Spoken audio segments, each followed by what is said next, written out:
Bismillahirrahmanirrahim. Assalamualaikum warahmatullahi wabarakatuh. Puja dan puji syukur kita panjatkan atas kehadirat Allah Subhanahu wa taala. Ialah Sang Maha Cinta yang telah menciptakan pemikiran manusia, kemudian dipertengkarkan dan melahirkan sebuah ide. Dan tak lupa pula kita kirimkan salawat serta salam kepada junjungan Nabi besar kita, Nabiullah Muhammad SAW. Karena atas perjuangan beliaulah dan para sahabatnya, sehingga saat ini kita masih sempat merasakan indahnya Islam dan manisnya iman seperti saat sekarang ini. Jadi perkenalkan, saya Sofyan selaku moderator pada kesempatan kali ini. Jadi kami dari kelompok 1 ingin mempresentasikan hasil kerja dari kelompok kami. Jadi saya persilahkan untuk pemateri pertama untuk memaparkan materinya. Perkenalkan, nama saya Nurul Istiqomah selaku pemateri pertama. Adapun materi yang akan saya paparkan yaitu pengertian analisis perbandingan. Analisis perbandingan adalah teknik analisis laporan keuangan yang dilakukan dengan cara menyajikan laporan keuangan secara horizontal dan membandingkan antara satu dengan yang lainnya dengan menunjukkan satu informasi keuangan atau data lainnya baik dalam berupa rupiah atau dalam unit. Teknik perbandingan juga dapat menunjukkan kenaikan dan penurunan dalam rupiah atau unit dan juga dalam persentase atau perbandingan dalam bentuk angka, perbandingan atau rasio.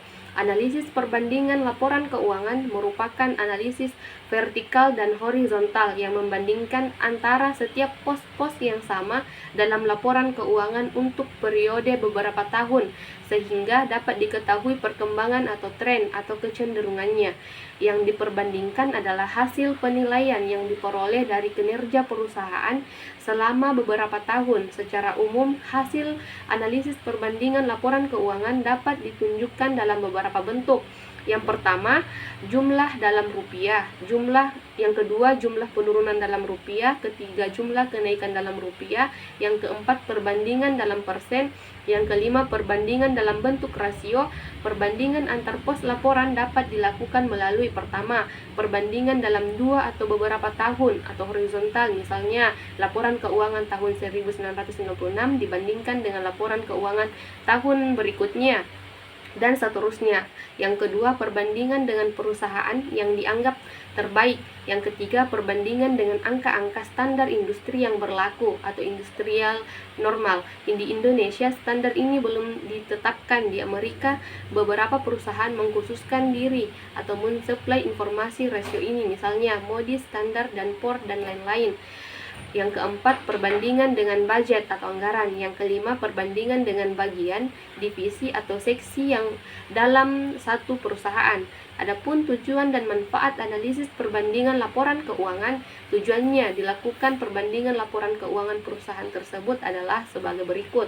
Pertama, mengetahui perubahan-perubahan berupa kenaikan atau penurunan pos-pos laporan keuangan atau data lainnya dalam 2 atau lebih periode yang dibandingkan. Kedua, membandingkan data keuangan 2 periode atau lebih sehingga dapat diperoleh data yang dapat mendukung keputusan yang akan diambil oleh pihak-pihak yang berkepentingan. Yang ketiga, menentukan bagaimana setiap pos laporan keuangan berubah sebab pos-pos tersebut berubah dan mengetahui apakah perubahan tersebut menguntungkan ataupun tidak. Assalamualaikum warahmatullahi wabarakatuh.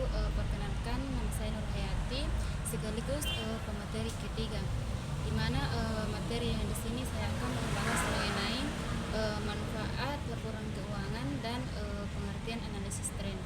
Di mana adapun manfaat laporan keuangan yang di laporan keuangan perusahaan yaitu yang pertama, memberikan gambaran atau laporan kemajuan secara peridiknya yang dilakukan pihak manajemen perusahaan yang bersangkutan. Kemudian yang kedua, dapat menyajikan data historis serta menyeluruh yang terdiri dari data yang ada merupakan hasil kombinasi antara fakta yang telah dicatat, prinsip-prinsip dan kebiasaan-kebiasaan di dalam akuntansi serta pendapat pribadi. Kemudian materi selanjutnya itu pengertian analisis tren. Analisis tren atau tendensi posisi itu merupakan teknik analisis untuk mengetahui tendensi keadaan keuangan apakah menunjukkan perubahan atau mengalami penurunan. Itu menurut Abdullah tahun 2001. Adapun menurut Mariyati itu menyatakan tren adalah suatu gerakan atau kecenderungan naik atau turun dalam jangka panjang, yaitu diperoleh dari rata-rata perubahan dari waktu ke waktu. Rata-rata perubahan tersebut bisa bertambah, bisa berkurang. Nah, jika rata-rata perubahan bertambah disebut tren positif atau tren dan mempunyai kecenderungan naik. Sebaiknya jika rata-rata perubahan berkurang disebut tren negatif atau tren yang mempunyai kecenderungan menurun. Nah, garis tren pada dasarnya garis regresi dan variabel bebas. X merupakan variabel waktu. Kemudian tren garis lurus atau linear adalah suatu tren yang diramaikan naik atau turun secara garis lurus. Variabel waktu sebagai variabel bebas dapat menggunakan waktu turunan, semesteran, bulanan, atau mingguan. Nah, analisis tren garis lurus atau linear terdiri atas metode semester, metode kuadrat kecil atau least square dan momen. Nah, tren menunjukkan perubahan nilai suatu variabel yang relatif stabil, perubahan populasi, perubahan harga, perubahan teknologi, dan peningkatan produktivitas. Adapun menurut Muhammad Narafin tahun 2013 menyatakan ramalan pendapatan atau penjualan merupakan proses aktivitas memperkirakan produk yang akan dijual atau disewakan di masa yang akan datang dalam keadaan tertentu dan dibuat berdasarkan historis yang pernah terjadi atau mungkin terjadi. Baik, perkenalkan, nama saya Mirnawati sekaligus pemateri ketiga. Adapun materi ketiga yaitu manfaat analisis tren. Perhitungan analisis tren bermanfaat untuk memenuhi kebutuhan yang berbeda bagi pemakai laporan keuangan. Beberapa pemakai yang membutuhkan laporan keuangan tersebut antara lain investor, pemberi pinjaman atau kreditur, dan manajemen. Investor, mereka membutuhkan informasi yang akurat mengenai aktivitas maupun posisi keuangan perusahaan. Apakah pada masa mendatang menghasilkan laba atau sebaliknya. Kemudian yang kedua, pemberi pemberi pinjaman tertarik dengan informasi yang disediakan oleh perusahaan khususnya keuangan, yang memungkinkan mereka untuk memutuskan apakah dana yang tertanam di dalam perusahaan dapat dibayarkan kembali di tepat waktu oleh perusahaan. Selanjutnya, manajemen. Manajemen dapat terbantu dalam hal tanggung jawab, perencanaan, pengendalian, dan pengambilan keputusan berdasarkan hasil analisa.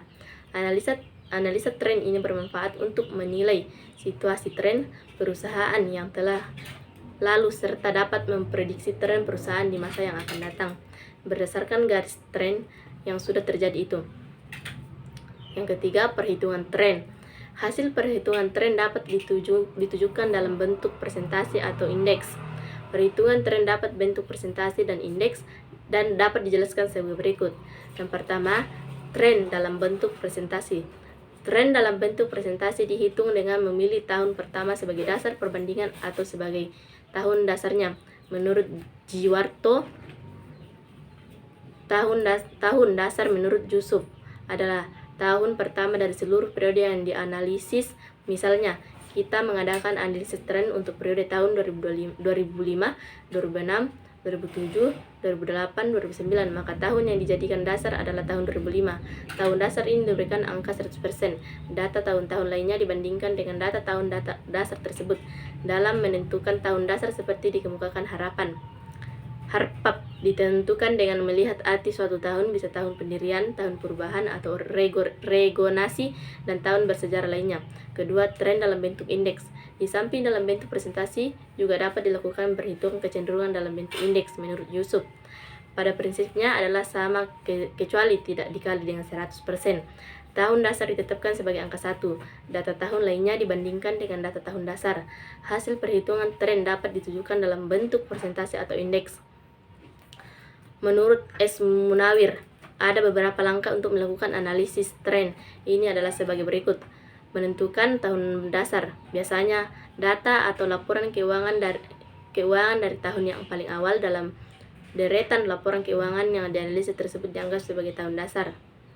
Yang kedua, tiap-tiap pos yang terdapat dalam laporan keuangan yang dipilih sebagai tahun dasar diberikan angka indeks 100. Ketiga, menghitung angka indeks tahun-tahun lainnya dengan menggunakan angka pos laporan keuangan tahun dasar sebagai penyebut. Itulah tadi materi dari saya. Saya kembalikan kepada moderator. Analisa persentase per komponen. Pengertian persentase per komponen ialah menurut Jawanto pada tahun 1999 persentase dari masing-masing unsur aktiva terhadap total aktivanya, masing-masing unsur pasiva terhadap total pasivanya, dan masing-masing unsur laba rugi terhadap jumlah penjualan netonya. Menurut Yusuf pada tahun 2000, Common Size Analysis adalah menganalisis laporan keuangan untuk satu periode tertentu dengan cara membanding-bandingkan pos yang satu dengan pos yang lain. Kemudian yang kedua, perhitungan persentase per komponen. Metode mengubah jumlah rupiah dari masing-masing laporan keuangan menjadi angka persen dari total dilakukan sebagai berikut. Jawanto pada tahun 1999.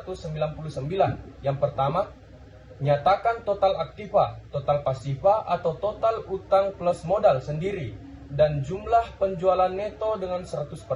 Kemudian yang kedua, hitunglah rasio dari masing-masing unsur laporan keuangan dengan totalnya dengan cara membagi jumlah rupiah masing-masing unsur laporan keuangan itu dengan totalnya.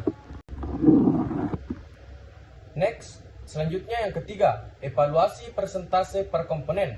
A. Persentase per komponen dari neraca. Persentase per komponen dari neraca menunjukkan persentase dari masing-masing unsur aktiva dari total aktiva dan persentase dari masing-masing unsur pasiva dari total pasivanya. B. Persentase per komponen dari laporan laba rugi. Persentase per komponen dari laporan laba rugi menunjukkan besarnya persentase masing-masing unsur laba rugi dari nilai penjualan netonya. Jawanto pada tahun 1999. Itulah tadi hasil presentasi dari kelompok kami. Lebih dan kurangnya mohon dimaafkan. Orang yang paling tidak bahagia adalah orang yang takut akan perubahan. Wassalamualaikum warahmatullahi wabarakatuh.